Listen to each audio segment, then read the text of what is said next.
performance phare de la journée.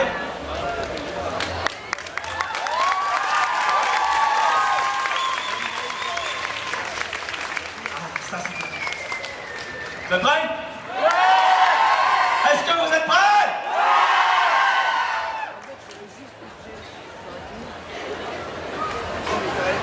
Ah mais non, ils sont pas en fait. Alors la régie. Attends, elle me dit attends. Bon ben alors voilà. Allez, on commence avec notre premier invité. Je vous demande d'accueillir Nicholas Brendon.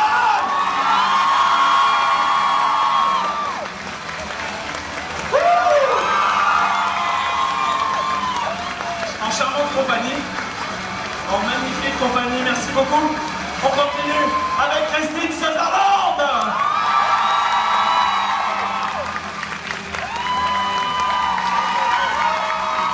Également très bien accompagnée, on laisse s'installer Kristine. Paris Manga, Carpenter.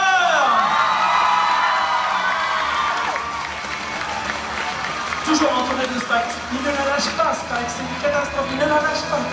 Et on termine par monsieur James Marsters, accompagné de Willow. Bienvenue à nos 4 acteurs. On va commencer très vite les questions parce qu'il y a beaucoup de questions. Moi. Tiens, regarde, moi, on commence ici.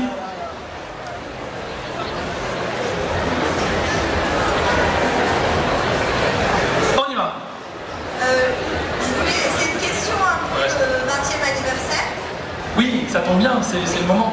Je voulais demander... Plus fort, s'il te plaît.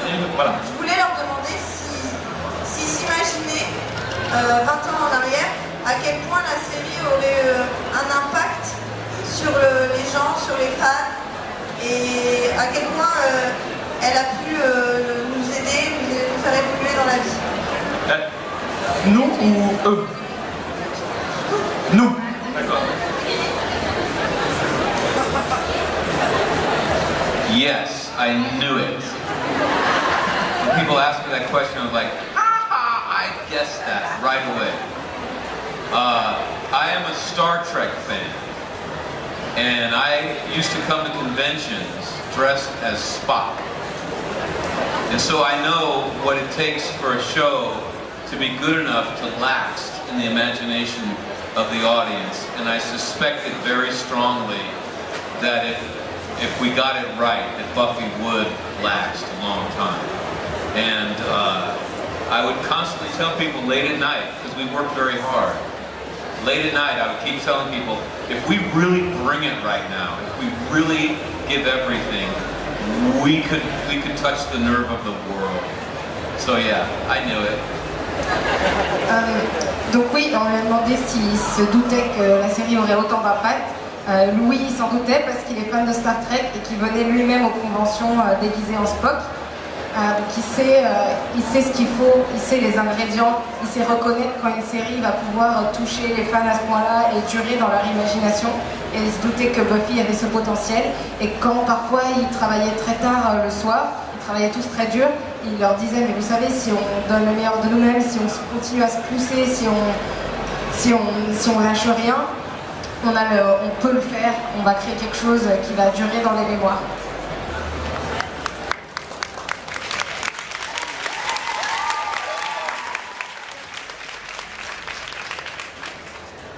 Hi, hello. I was talking to Kristine Sutherland who played Buffy's mom. Totally forgot. You forgot the rest. Totally forgot. Joyce, I knew the last name was Summers. No, well, so for me, who could really know that, really? It was the first acting job I ever had in my life, so I was just happy to work. I think after a while, I knew we were doing something special, it just felt right. But I really had no clue, but am more than honored to be a part of it. Lui, c'est l'inverse, il s'en doutait pas du tout, surtout que c'était son premier travail en tant qu'acteur. Donc il a commencé à s'en douter pendant qu'il jouait dans la série et qu'il a vu les réactions, mais sinon c'était un peu une surprise. Yeah, I agree with Nikki that there's something about it feeling so right, because it doesn't always. And it just gelled, and you knew right from the beginning, I think, that it was something really special, because I worked on other shows. Well, like, that show could have lasted for 25 years, and I would have been happy doing it. Me too. You know what I mean? Me too. It was very sad to die.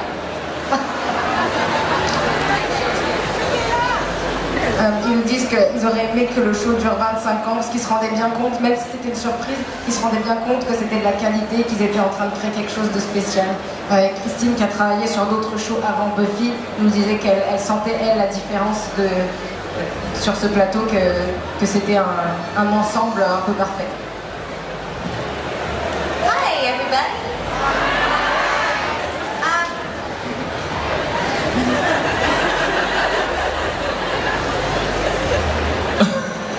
I can't get over this. Sometimes it's so amazing and shocking and overwhelming to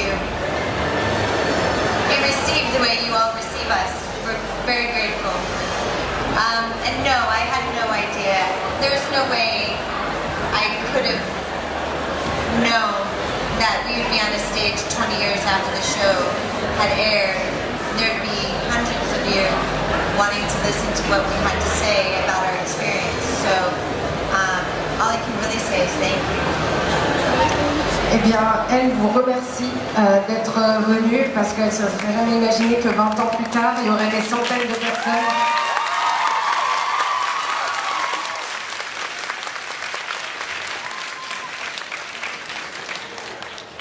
Alors, petit rappel, on vient d'avoir notre Facebook Live qui est arrivé. You are on Facebook Live right now. S'ils ont des questions, ils les posent. C'est la dernière fois que nous avons donc la conférence Buffy du week-end. Donc on a une question encore ici. Là, la dame. Avec une... Oh, c'est mignon. Bon. Voilà, c'est pour la maman, je pense, parce que... Okay. Yes. Hi again. Thank you so much. So I was wondering if your character or yourself could travel through time, like backwards or in the future, where would you like your character or yourself to travel to, like, or to meet someone, or your character to experience something in the past or in the future, in the show, or yourself in your life? Tu nous traduis d'abord la question, c'est ça que tout le monde comprend bien. Oui, c'est une question sur s'ils pouvaient remonter le temps ou aller dans le futur, que ce soit pour eux-mêmes ou pour leur personnage. Est-ce qu'il y a une époque où ils voudraient aller, ou quelqu'un qu'ils voudraient rencontrer, ou quelque chose qu'ils voudraient que leur personnage ait fait? Here you go. I would have loved to. Where are you? Hello. I love that you're protecting your baby's hearing. That is awesome. So yeah, my character was supposed to be a punk rock vampire, and so punk was born in the 70s in England from a whole generation of young people who felt like there was no future because there was no jobs prepared for them. I think I would like to go back to 1979 so Spike could meet Margaret Thatcher and rip her throat out. Yeah. Et ben, Spike, c'est un vampire punk rock. Punk, ça vient des années 70, d'une génération qui était un peu désespérée parce qu'il n'y avait pas de travail, etc. Donc lui, il aimerait pouvoir que son personnage puisse retourner en 1979 et rencontrer la première ministre anglaise de l'époque, Margaret Thatcher, et l'égorger.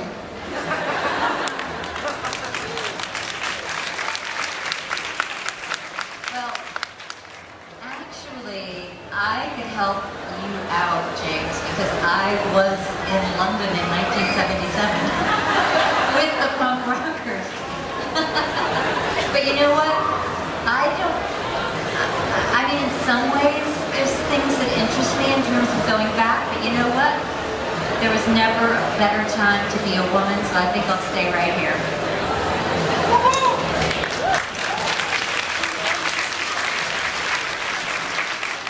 Donc elle peut aider James puisqu'elle était à Londres en 1979. Mais même s'il y a quelques petites choses qu'elle aurait aimé que son personnage puisse faire en retournant dans le temps, en réalité il n'y a jamais eu de meilleur moment pour être une femme qu'aujourd'hui, donc elle est bien contente de rester.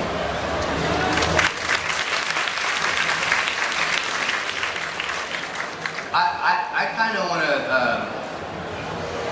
travel back in time with the New King James Bible and give it to Jesus and say, hey buddy, why don't you read this real quick and tell me if you approve, you know what I mean? See what they've made of your life. That's what I would do. And they'd be like, hey man, that's pretty cool, that's pretty right on. I'd be like, alright, cool, I'm out of here. So yeah, I would take a Bible to Jesus. That's what I would do. Ok. Alors lui, il repartirait un peu plus longtemps en arrière. Il prendrait une Bible pour l'amener à Jésus et lui dire de vérifier si c'était bon ce qu'il avait marqué dedans.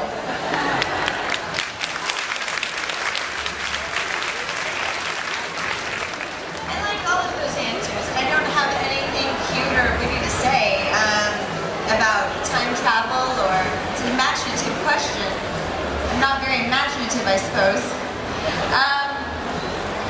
You know, I guess there's no time like the present. You know, to be here right now is pretty awesome, and be in this time and era for women, like you said, is very poignant. I'm very passionate about our country's situation in the U.S. right now. It's less than desirable. So I like to stand up and fight and represent.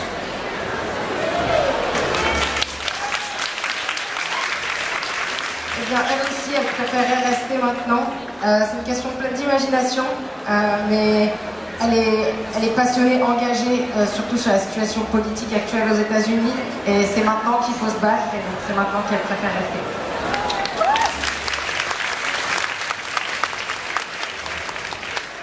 Question suivante. On avait une question depuis tout à l'heure. Là, juste là, voilà. La mademoiselle en t-shirt blanc. Oui, toi, vas-y. Coucou. Rebonjour du coup à tous. Je pense qu'au nom de tout le monde, on vous aime. I love you tous. La question est, si vous deviez, par rapport à votre rôle à chacun, inverser en femmes pour les hommes et les hommes pour les femmes, quel aurait été le personnage de la série Buffy que vous auriez bien incarné en fait? L'émotion. Ouais.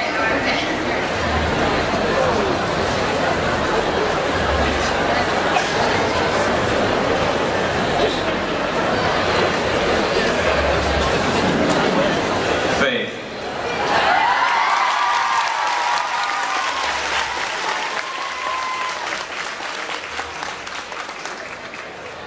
Spike. Xander. Jesus, guys, a little more applause here, huh? That was horrible. I'm very disappointed. Giles.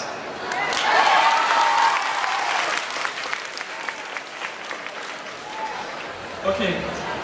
Alors toi, depuis tout à l'heure, tu te manifestes. Vas-y. Alors par très micro très J'aurais une question pour James Marsters. plus près. Kiss that mic. Kiss it like a rock star. Yeah. Dans l'épisode que le spectacle commence, quand tout le monde chante et danse, j'aimerais savoir ce qui vous a le plus marqué et ce que vous avez le plus aimé. Non, Et ça peut si James Marsters pourrait chanter Let Me Rest in Peace.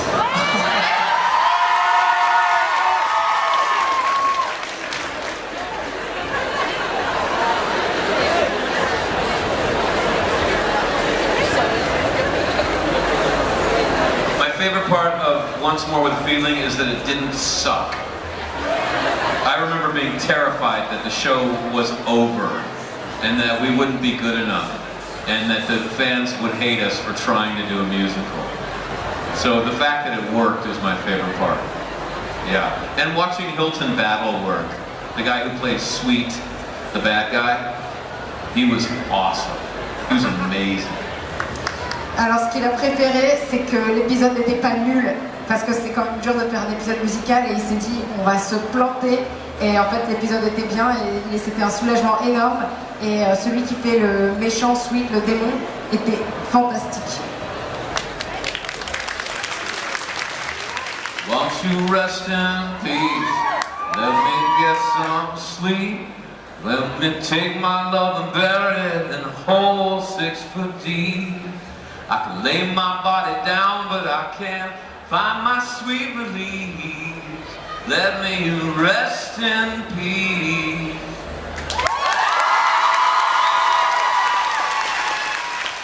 It's so easy.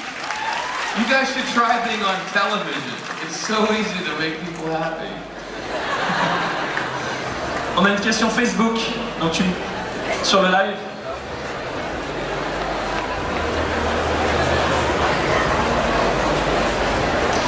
Donc c'est une question qui nous vient de Belgique. D'accord.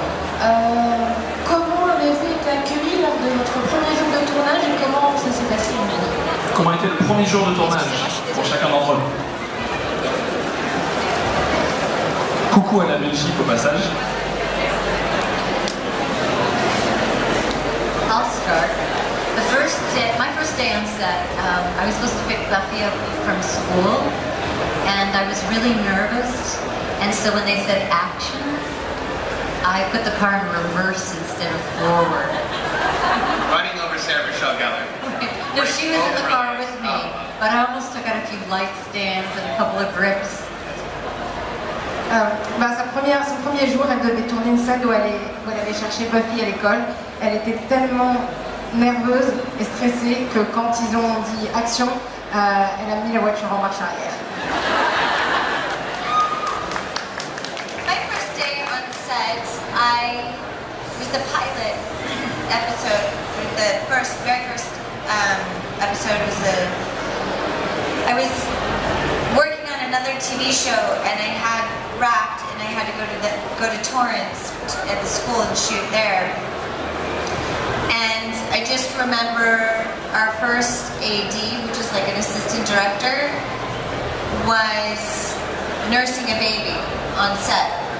And I just remember my mind being totally blown that, there was a woman in a very male-dominated position, and then she had a baby on her boob. No big deal. Action! Nursing, I just thought that was incredible. Elle, son premier jour, c'était sur le tout premier épisode.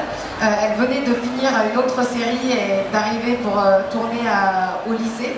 Et leur assistante réalisatrice était une femme qui allaitait son bébé sur le plateau. Et c'est le souvenir qui l'a le plus marqué. Elle était impressionnée que non seulement c'était cool d'avoir une femme qui était dans une position aussi élevée sur le plateau, mais en plus qu'elle avait son bébé avec elle, genre oh cool, pas de problème.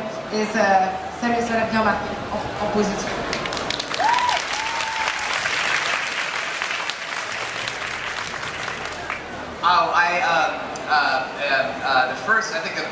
The first shot that was ever shot on the show Buffy the Vampire Slayer was Xander's skateboarding through people, and then seeing Buffy, and then locking eyes on her, and then flipping over like a railing. Xander was supposed to be a skateboarder until they saw how Nikki skateboarded. So after that scene, I never touched a skateboard again. So that was it. That was the skateboarding scene and doing that physical comedy. Donc lui, sa première scène, c'était celle où son personnage Alex fait du skate entre les élèves, et puis il voit Buffy, et puis il se croise du regard, et après il passe au-dessus d'une barrière. Et ça l'a marqué parce que c'est la première, c'était censé être un personnage un peu à fond sur le skate, et c'est la première et dernière fois qu'il a touché un skate. You guys are great, thank you. I remember really wanting to do well because I'd seen the show, and the show was awesome. And but I didn't have a long time to prepare. hair.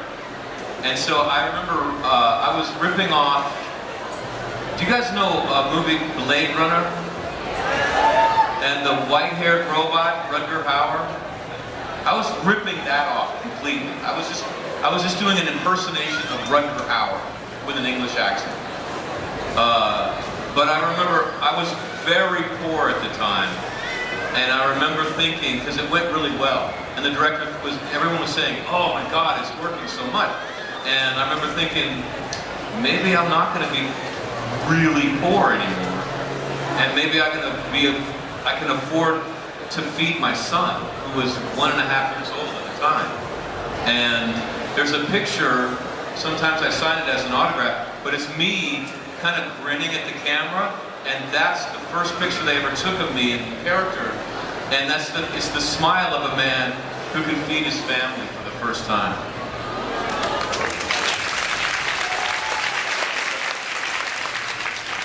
Alors ce premier jour, il avait une grosse inquiétude parce que contrairement aux autres, lui, il avait déjà vu la série et elle était géniale, donc il se rappelle qu'il voulait absolument bien faire.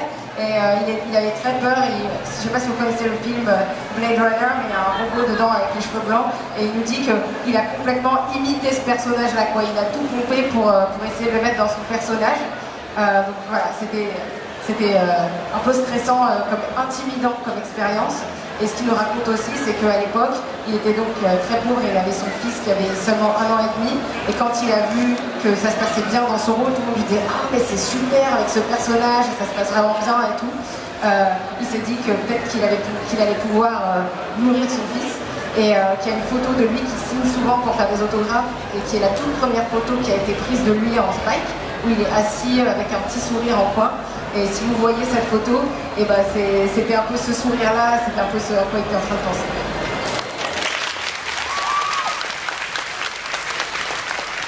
Question suivante, ici. Depuis tout à l'heure, tu lèves. Ça va aller?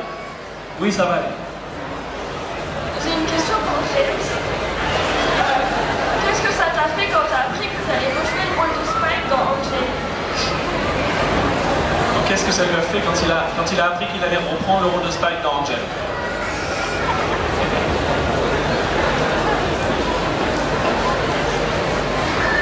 Oh, I loved it.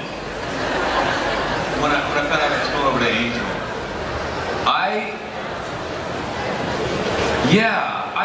I liked trying to ruin Sarah's day. Like, in Hollywood, you have to be so polite to the lead character, right? That's just the culture of Hollywood. Sarah was a wonderful person, but it was always, "Oh, Sarah, would you like a cup of tea? Oh, am I sitting in your chair, Sarah?" But when they said action, she was like my snack. Like, "Hey, baby, I'm gonna make you forget your lines. How about that?" And I didn't have to be polite anymore. But then my character fell in love with Buffy, and even on action, "Oh, Buffy, would you like a cup of tea, Buffy? Let's sit in my chair, Buffy." And it all went away. And so then, when I went over to Angel, I could be the jerk again and try to ruin David's day.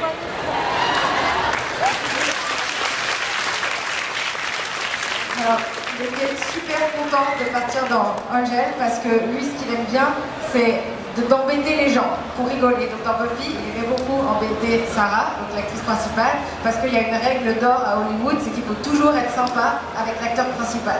Donc, oh, bonjour Sarah, est-ce que tu veux une tasse de thé, Sarah?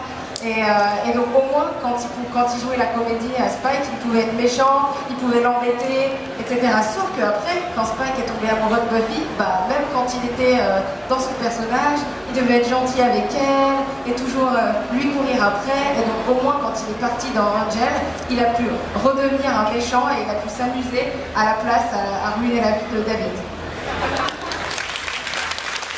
Une question au milieu là. Lève-toi, vas-y, lève-toi.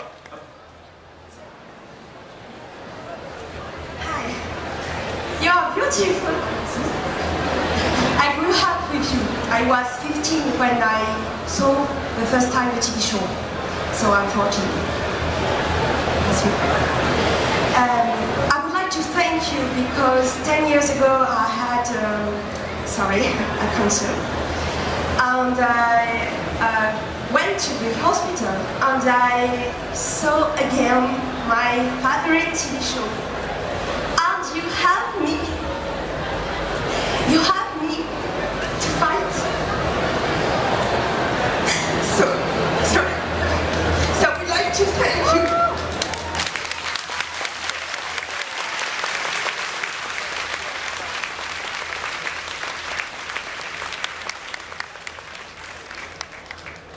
And my favorite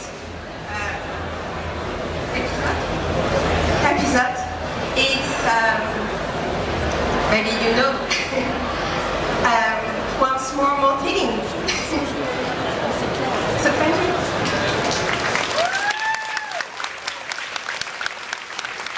Question suivante. Derrière. By the way, I think that's perfect what you said. I think that the theme of Buffy, I figured it out after all these years. 3 words: don't give up.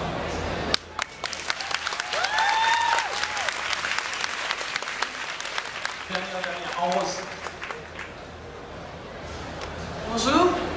La question que je voulais poser, c'était par rapport à la bande dessinée qui est la suite des saisons qui n'ont pas pu être tournées. Et je voulais savoir si ils sont au courant de ce qui se passe dans la BD et de comment leurs caractères continuent à évoluer. Qu'est-ce qu'ils en pensent s'ils ont vu ça? Alors Nicolas va revenir bien sûr.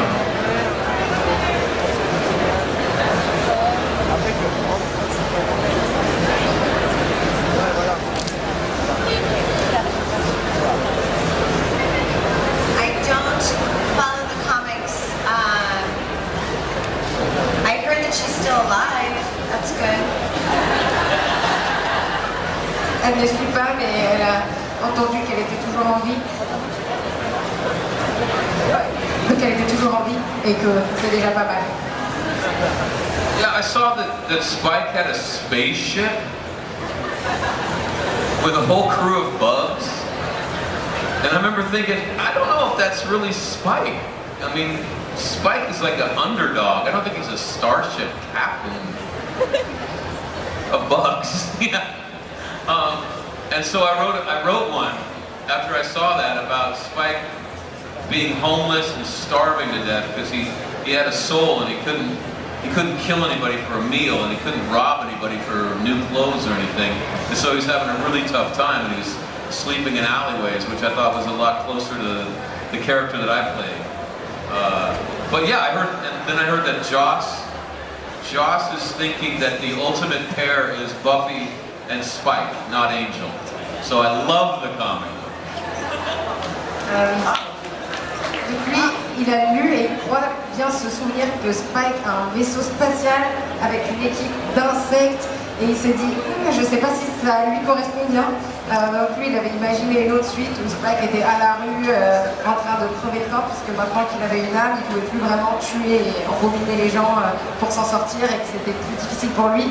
Et il trouve que ça correspond pas mal au personnage qu'il jouait. Mais il a entendu dire que Joss avait mis Spike et Buffy ensemble à la fin. Donc après cette nouvelle, il est bien fan des comics.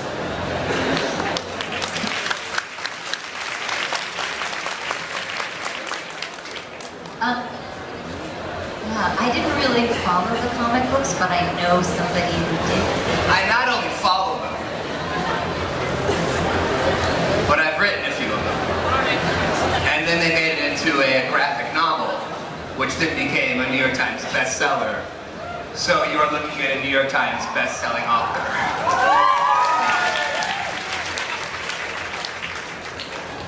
Yeah, I follow.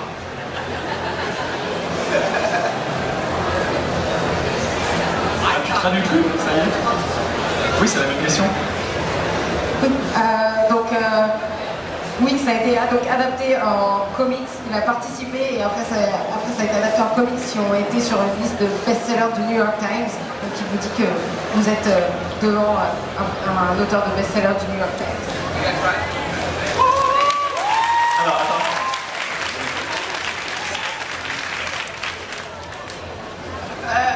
Bonjour, moi je voulais savoir en fait quel était pour tous votre épisode préféré et celui que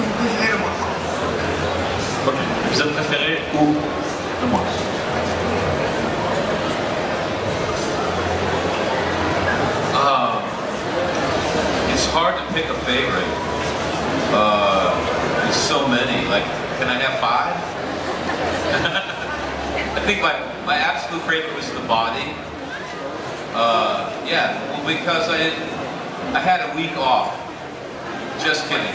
No, because it really proved that the characters were serious enough and they were real enough to take away the jokes and take away the vampires and just watch a young woman lose her mother. And it held as a straight drama. And I was so proud. Another one of my favorite episodes, I don't know the name of it, was when Willow and Tara kissed. I thought that was just fabulous. The episode where Buffy goes up, there's a student about to shoot a rifle at the student body, and Buffy goes up to ask him, why are you doing this? Especially in my country, we have a huge problem with this. And I was so proud of us when we did that. There's so many. Least favorite? I hate to tell you, I'm a Buffy fan. I loved all of them. I thought they were great.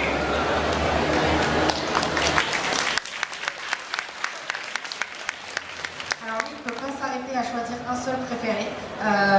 Il aime beaucoup, pour ceux qui étaient là hier, il nous l'a dit, il aime beaucoup The Body, l'épisode où Buffy perd sa mère, parce que, pas juste parce qu'il a une semaine de congé, mais parce que ça montrait que les personnages étaient entiers, humains et assez multidimensionnels pour tenir un épisode seul, sans les vampires, sans l'humour, sans les blagues, sans le surnaturel, et ça prouve la force du show. Il a beaucoup aussi aimé l'épisode, il se souvient plus du nom, où Willow et Tara se sont embrassés. Il a trouvé cet épisode fantastique. Et puis un épisode où Buffy est allée arrêter un sniper en lui demandant pourquoi il faisait ça, parce que c'est vrai qu'ils ont un problème avec les armes à feu dans son pays. Donc tout ça, c'était des choses qui avaient beaucoup d'importance et qu'il a apprécié de voir ça dans cette série. Et il ne nous donnera pas d'épisode de le moins préféré parce que c'est un fan de Buffy et il les aime tous.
One-dimensional, boring character, and then, you know, she started to come to life. And then my favorite, all-time favorite episode was actually on Angel, and it was probably the 100th episode of Angel. That was probably my favorite, and my least favorite because she died.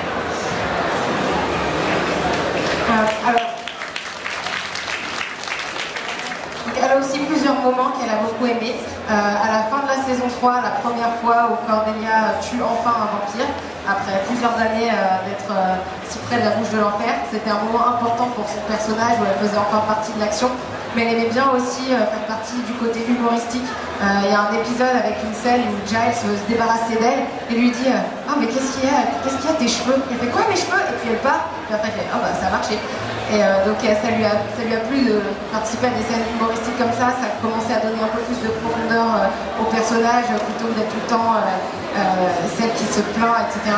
Mais son épisode préféré de tous les temps, c'était en fait pas sur Buffy, c'était le 100e épisode de Angel.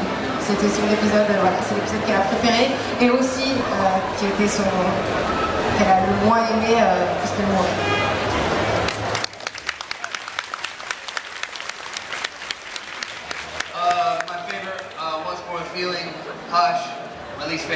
beer bag.